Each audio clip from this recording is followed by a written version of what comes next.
Mukunda jewellers April 19న చందానగర్లో గొప్పగా ప్రారంభం. విఏపై అన్ని శాఖలలో 20% తగ్గింపు. ఈ ఆఫర్ ఏప్రిల్ 27 వరకు మాత్రమే. పహల్గామ్ ఉగ్రదాడికి సంబంధించిన కీలక ఆధారాలను జాతీయ దర్యాప్తు సంస్థ ఎన్ఐఏ సేకరిస్తోంది. బైసరన్ లోయలో పర్యాటకుల ఫోటోలు, వీడియోలు తీసే స్థానిక వీడియోగ్రాఫర్ ఉగ్రదాడి ఘటన మొత్తాన్ని వీడియోలు తీసినట్లు ఎన్ఐఏ వర్గాలు తెలిపాయి. వాటిని విశ్లేషిస్తున్న దర్యాప్తు అధికారులు ఉగ్రవాదులను, వారికి సహకరించిన స్థానికులను గుర్తించే ప్రయత్నం చేస్తున్నారు. జమ్మూ కశ్మీర్ పహల్గాంలోని బైసరన్ లోయలో ఉగ్రదాడి ఘటనపై దర్యాప్తు ముమ్మరంగా సాగుతోంది. జాతీయ దర్యాప్తు సంస్థ ఎన్ఐఏ అన్ని ఆధారాలను సేకరిస్తోంది. ఉగ్రదాడి ఘటన సమయంలో బైసరన్ లోయలో పర్యాటకులు రికార్డు చేసిన వీడియోలు, ఫోటోలను పరిశీలిస్తోంది. ఈ సందర్భంగా స్థానిక వీడియోగ్రాఫర్ తీసిన వీడియో దర్యాప్తులో కీలకంగా మారినట్లు తెలుస్తోంది. అతను ఈ కేసులో కీలక సాక్షిగా ఉన్నాడు. పర్యాటకుల రీల్స్ ను చిత్రీకరించే స్థానిక వీడియోగ్రాఫర్ ఒకరు ఉగ్రదాడి ఘటనను తన కెమెరాలో రికార్డు చేసినట్టు తెలుస్తోంది. తొలుత కాల్పులు మొదలు కాగానే భయంతో చెట్టుపైకెక్కి కూర్చున్న ఆ ఫోటోగ్రాఫర్ అక్కడి నుంచి ఉగ్రదాడి ఘటన మొత్తాన్ని వీడియో తీసినట్లు ఎన్ఐఏ వర్గాలు తెలిపాయి. ఈ వీడియోగ్రాఫర్ ను ప్రశ్నించిన ఎన్ఐఏ ఉగ్ర ఘటనకు సంబంధించిన వీడియోలను పరిశీలిస్తోంది.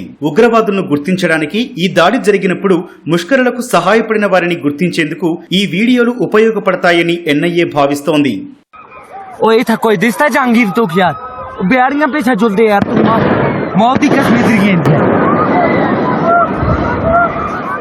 నలుగురు ఉగ్రవాదులు 2 గ్రూపులుగా విడిపోయి ఈ దాడికి పాల్పడినట్లు దర్యాప్తు అధికారులు భావిస్తున్నారు. తొలుత స్నాక్స్ అమ్మే దుకాణం వద్ద నక్కిన 2 ఉగ్రవాదులు అక్కడ కాల్పులు మొదలు పెట్టారు.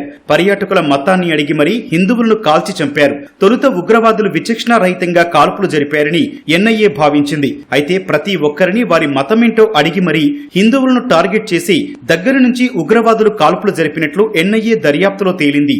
మొదట 2 ఉగ్రవాదులు 4 పర్యాటకులను కాల్చి చంపగా పారిపోతున్న పర్యాటకులపై మరో 2 ముష్కరులు కాల్పులకు తెగబడ్డారు. ఒక పర్యాటకుడు, ఒక స్థానికుడు నుంచి 2 మొబైళ్లను కూడా ఉగ్రవాదులు ఎత్తికెళ్లినట్లు తెలుస్తోంది. ఆ 2 మొబైల్ ఫోన్లను ట్రాక్ చేయగా స్విచ్ ఆఫ్ అని వస్తోంది.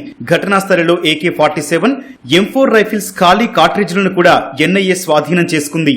ఎప్పటినుంచో పాకిస్తాన్ ఉగ్రవాదులు M4 రైఫిళ్లను వాడుతున్నారు. ఈ ఉగ్రదాడి ఎవరు చేశారు అనే దానికి ఇదో నిదర్శనమని ఎన్ఐఏ అధికారులు తెలిపారు. ఈ దాడిలో పాల్గొన్న 4 ఉగ్రవాదుల్లో కనీసం ఒకరు స్థానికుడైన ఆదిల్ థోకర్ అని దర్యాప్తు బృందాలు భావిస్తున్నాయి. థోకర్ 2018లో హిజ్బుల్ ముజాహిదీన్ లో చేరి ఉగ్రవాదిగా మారాడు. పాకిస్తాన్ కు వెళ్లి హిజ్బుల్ ముజాహిదీన్ ను వదిలి లష్కరే తోయిబాలో చేరాడు. అక్కడ శిక్షణ పొందిన తర్వాత అతను 2024లో కశ్మీర్ లోయకు తిరిగి వచ్చినట్లు సమాచారం. అప్పటి నుంచి పాకిస్తాన్ నుంచి వచ్చే ఉగ్రవాదులకు అన్ని సమకూర్చడమే కాకుండా ఉగ్రదాడులకు గైడ్ గా వ్యవహరించాడనే ఆరోపణలు ఉన్నాయి.